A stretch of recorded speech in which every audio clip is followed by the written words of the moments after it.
I thought I'd buried who I really was when I married Rebecca and took the deputy job in Riverside. Then Sheriff Hayes Brenner walked into the station on his first day, and one look told me he was carrying the same secret. For 3 years, we protected each other's silence until the truth became impossible to hide. If this story moves you, please like this video, subscribe to the channel, and share your thoughts below.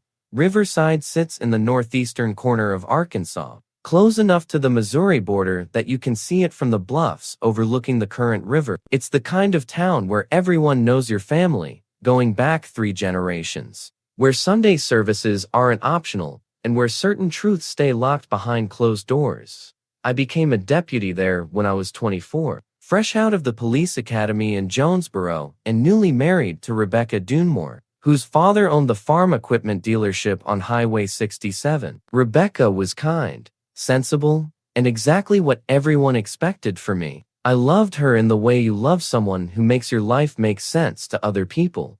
The work suited me. I handled traffic accidents, domestic disturbances, the occasional meth lab bust in the rural stretches of Randolph County. I kept my head down and my private thoughts private. I'd known since high school that something in me didn't align with the life I was building, but I'd also learned that some realizations are easier to ignore than to face. Sheriff Marvin Kowalski retired in April, 3 years after I joined the department. The county commissioners appointed Hayes Brenner as his replacement, bringing him over from a department in Poplar Bluff, Missouri. Hayes was 41, 8 years older than me, with steel gray eyes and the kind of quiet authority that didn't need to announce itself.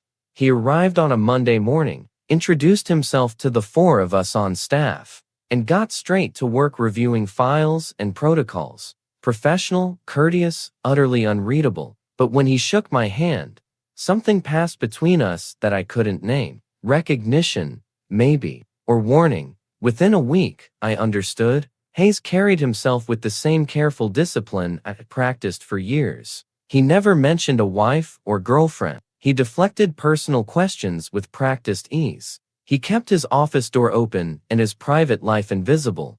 We didn't talk about it. We didn't need to. Some things you just know.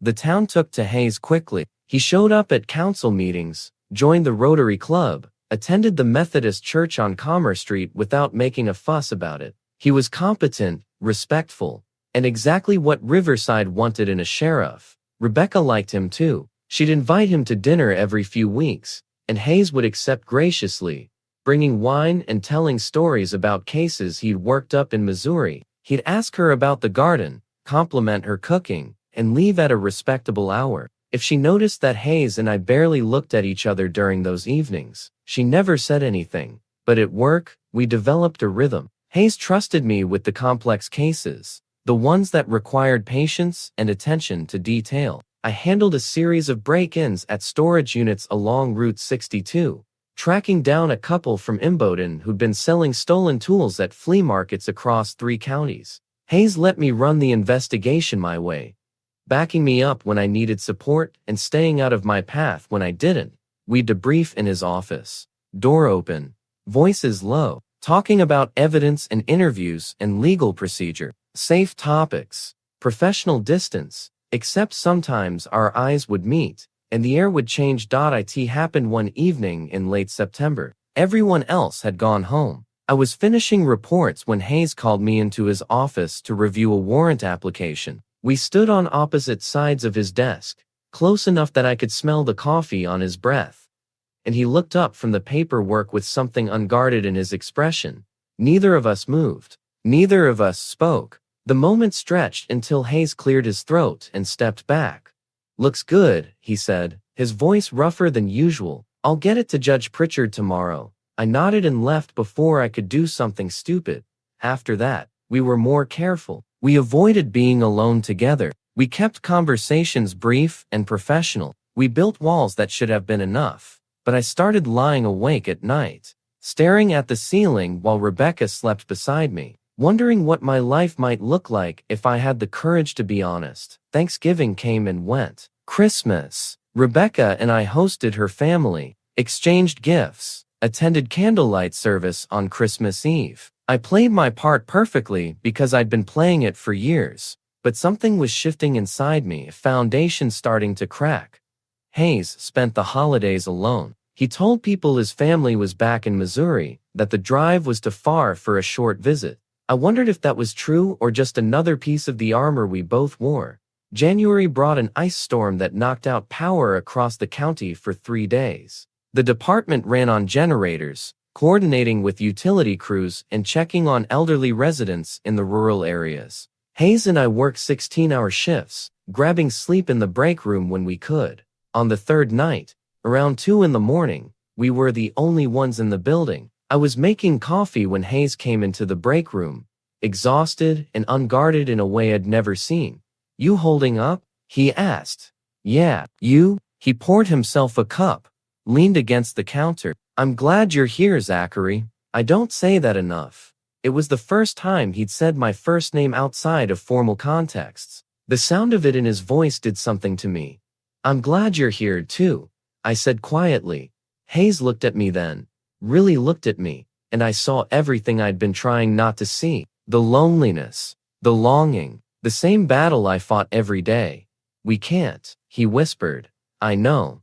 But neither of us moved away. The ice melted. Power came back. Life returned to normal, except nothing felt normal anymore. I started finding excuses to stay late at the station. Rebecca noticed but didn't push. She'd started taking evening shifts at the pharmacy where she worked part-time, picking up hours from a coworker on maternity leave. We drifted past each other like roommates, polite and distant. Hayes and I maintained our careful boundaries, but the awareness between us was constant. Now, a hand brushing a shoulder while reaching for a file, eyes meeting across the dispatch desk, conversations that lasted slightly too long. In March, we got called to a domestic situation on a farm outside evening shade. A husband had locked himself in his barn with a hunting rifle after his wife filed for divorce. Hayes and I spent 4 hours talking him down, standing in the cold while the man cried and raged, and finally surrendered. On the drive back, Hayes was quiet. "You ever feel like you're living someone else's life?" he asked suddenly. I kept my eyes on the road. "Every day. I was engaged once," he said. "Long time ago. Melanie. She was perfect on paper, kind, smart, wanted the same things I was supposed to want. I called it off 3 weeks before the wedding. Why? Because I couldn't lie to her anymore. Because I knew who I was, even if I wasn't ready to say it out loud." He paused. "She deserved better than half of me." My throat felt tight. What happened after? I moved. Started over somewhere. Nobody knew me. Thought I could just focus on work, keep that part of myself separate. It worked for a while. He looked at me. Until it didn't. I pulled into the station parking lot, but didn't get out. "I care about Rebecca. I don't want to hurt her, I know. But I can't keep doing this. I know that too." We sat in the dark. The truth finally spoken between us. "I need to talk to her," I said, "before anything happens. She deserves that." Hayes nodded. "Do it right, Zachary. Be honest. Don't make her feel like she wasn't enough. She is enough. That's not the problem. Then tell her that." I told Rebecca the next evening. We sat in our living room on Vine Street, in the house her parents had helped us buy, and I explained as gently as I could that I'd been lying to myself and to her for our entire marriage. She cried. She asked questions I didn't have good answers for. She said she'd suspected sometimes, but convinced herself she was imagining things. "Is there someone else?" she asked finally. "Not in the way you mean. I haven't been unfaithful, but there's someone who made me realize I can't keep pretending." "Hayes?" The question shouldn't have surprised me, but it did. "How did you know?" "I saw the way you don't look at each other." She wiped her eyes. "I thought maybe I was paranoid, but now it makes sense." "I'm so sorry, Rebecca. Are you in love with him?" I'd been avoiding that question even in my own head, but sitting there with my wife, I owed her honesty. "I think I might be." She asked me to leave that night. I packed a bag and got a room at the Riverbend Inn on Highway 63. The next day, I moved into a small rental house near Ravenden. Rebecca filed for divorce within the week. The town noticed immediately. In Riverside, a marriage ending isn't private information. People had opinions. Some sympathetic, some less so. Rebecca handled it with more grace than I deserved, telling people we'd grown apart, keeping the details to herself. But rumors spread anyway. Small towns are good at filling in blanks with speculation. Hayes kept his distance during those weeks. We were professional at work, nothing more. I knew he was protecting both of us, giving me space to handle the separation cleanly. But I missed him in a way that made my chest ache. I met with Rebecca one more time in late April to sign papers and divide belongings. We sat at her kitchen table, the same one where we'd hosted Hayes for dinner months before.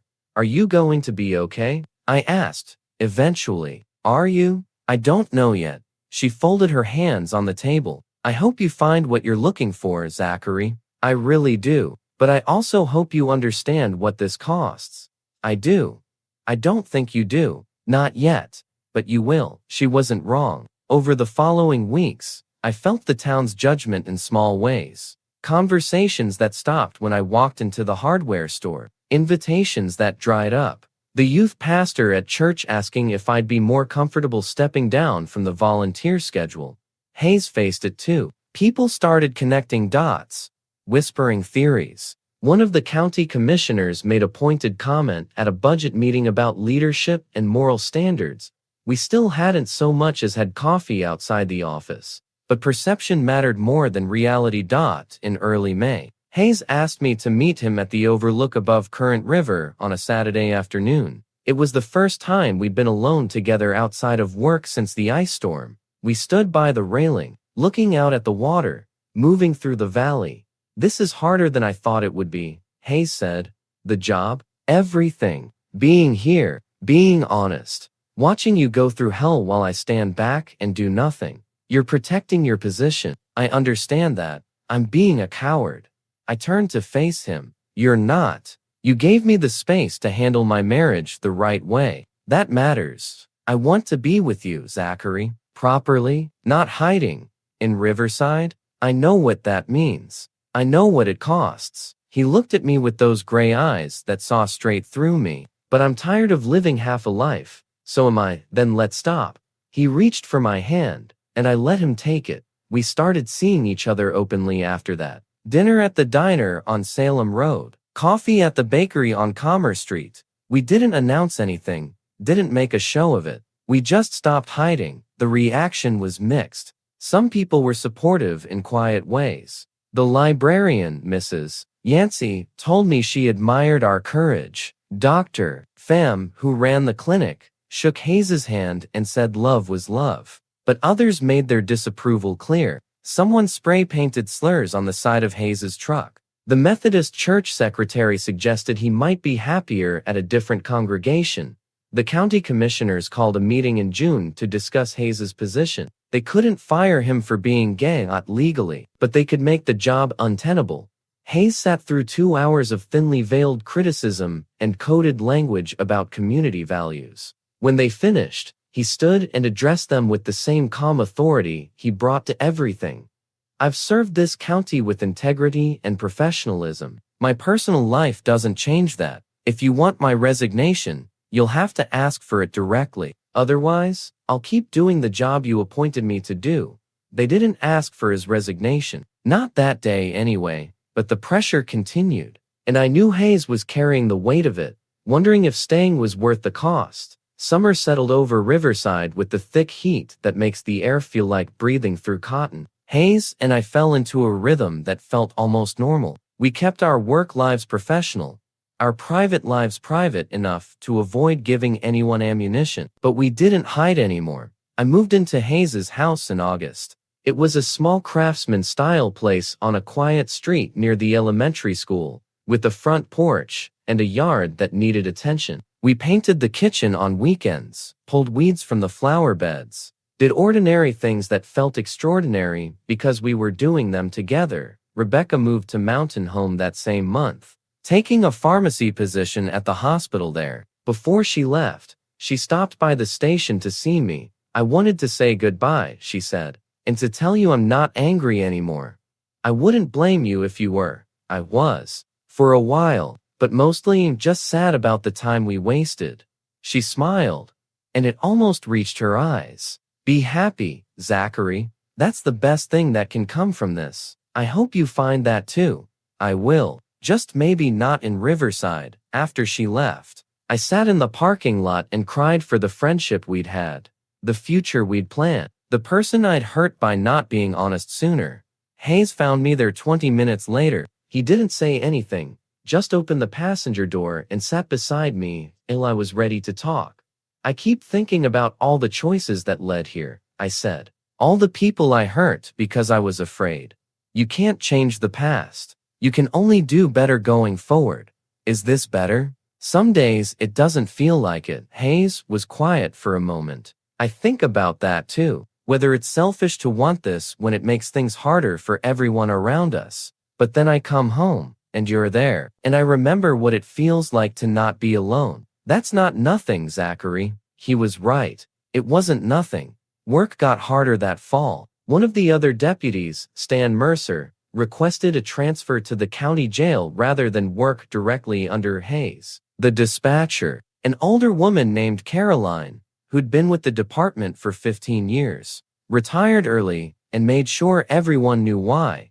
Hayes took it in stride, but I saw the toll it took. He slept less. He worked longer hours. He carried the weight of every sideways glance and veiled comment. In October, the commissioners called another meeting. This time, they had a formal complaint from a group of residents demanding Hayes step down. 23 signatures on a petition citing moral objections and concerns about leadership. I wanted to fight back, to defend him publicly, but Hayes asked me not to. This is my battle, he said. You've already sacrificed enough.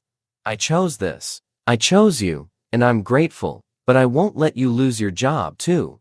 The meeting was brutal. People I'd known my entire life stood up and said things that made my stomach turn. They questioned Hayes's character, his judgment, his fitness to serve. They used words like inappropriate and immoral and setting a bad example.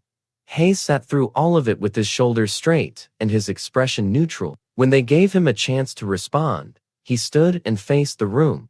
I understand that my personal life makes some of you uncomfortable. I respect that. You have deeply held beliefs that don't align with who I am, but I've never let my private life interfere with my professional responsibilities. I've served this community fairly and honestly. If that's not enough, then I'll accept your decision, but I won't apologize for being who I am. The room was silent when he sat down. The commissioners voted to keep him on, but it was close. 3-2. And everyone knew it was only a matter of time before they found another reason to push him out.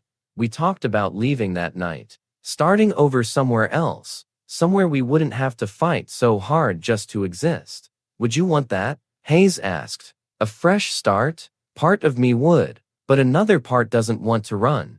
I feel the same way, he sighed. I just don't know if staying is brave or stubborn. Maybe it's both. We decided to wait. To see if things might improve, or at least stabilize, to give Riverside a chance to surprise us, and slowly in small ways, it did. Dr. Pham invited us to a dinner party at his home in November, introducing us to his husband, who taught music at the high school in Hardy. You're not as alone as you think, he said quietly. Mrs. Yancey at the library started a book club and made a point of inviting us. 3 other people showed up, including a younger couple from Cherokee Village, who'd been together for 6 years and had stories similar to ours. The owner of the hardware store, where I'd felt judged for months, stopped me one day and said his daughter had come out to him the year before. I didn't handle it well at first, but watching you and Hayes, I'm learning. Thank you for that. Not everyone came around. Some people never would, but the circle of acceptance grew wider than I'd expected. In December, the elementary school hosted a holiday concert. Hayes and I went together, sitting near the back. Afterward, the principal, a woman named Judith Tremaine, who'd been cool toward us for months, approached with her granddaughter. This is Sophie, she said. She wanted to meet you. Sophie, maybe 7 years old, looked up at Hayes with serious eyes. My grandma says you're the sheriff and you help people. I try, Hayes said, kneeling to her level. She also says some people are mean to you because you love another boy. That's silly. Love is good. Hayes's eyes went bright. You're absolutely right. Love is good. Judith met my gaze over Sophie's head, and I saw something like an apology there. We're learning, she said quietly. By Christmas, things still weren't easy. We still got stares at the grocery store. We still heard whispers at church, on the days we went. But we also had dinner invitations and friendly conversations and moments that felt almost ordinary. Rebecca sent a card from Mountain Home. Inside, she'd written, "I'm seeing someone. He's kind and makes me laugh. I hope you're finding the same. Merry Christmas." I showed it to Hayes, and he smiled. She's a good person. She is. I'm glad she's moving forward. So are we. On New Year's Eve, we drove out to the overlook above Current River, the same place where we'd first admitted we wanted to be together. The valley was dark and quiet, stars scattered across the sky like scattered light. Do you regret it? Hayes asked. Any of it? I thought about Rebecca, about the life I'd left behind, about the cost of honesty. But I also thought about the man standing beside me, about the home we'd built together, about the possibility of living without hiding. No, I said. I don't. Neither do I. He kissed me there under the stars, and it felt like the beginning of something instead of the end. We didn't know what the future would hold, whether Hayes would keep his job, whether Riverside would ever fully accept us, whether the fight would always be this hard. But we knew we were facing it together, and that, in the end, was enough. In February, the county hired a new deputy, a young woman named Tessa, who'd grown up in Ash Flat and had a brother who was gay. She didn't care about Hayes's personal life. She cared about learning the job and doing it well. Stan Mercer, who'd transferred away months before, asked to come back. He sat down with Hayes and apologized. I let other people's opinions matter more than what I knew about you. That was wrong. Hayes accepted the apology and welcomed him back. The town didn't transform overnight. Change never works that way. But slowly, steadily, Riverside became a place where Hayes and I could build a life without constantly looking over our shoulders. We planted tomatoes in the backyard that spring. We adopted a dog from the shelter in Melbourne, a hound mix named River, who slept at the foot of our bed. We went to barbecues and church socials and county fairs. Together, visible, real. Some people still disapproved. Some people always would. But we'd stopped letting their judgment define us.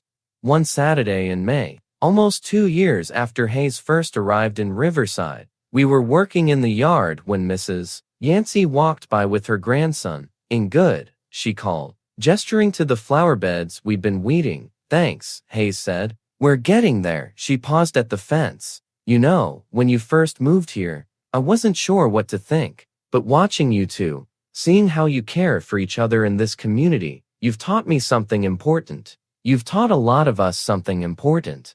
"What's that?" I asked. "That love doesn't take anything away from anyone. It just adds more of itself to the world." She smiled. "We're lucky to have you here."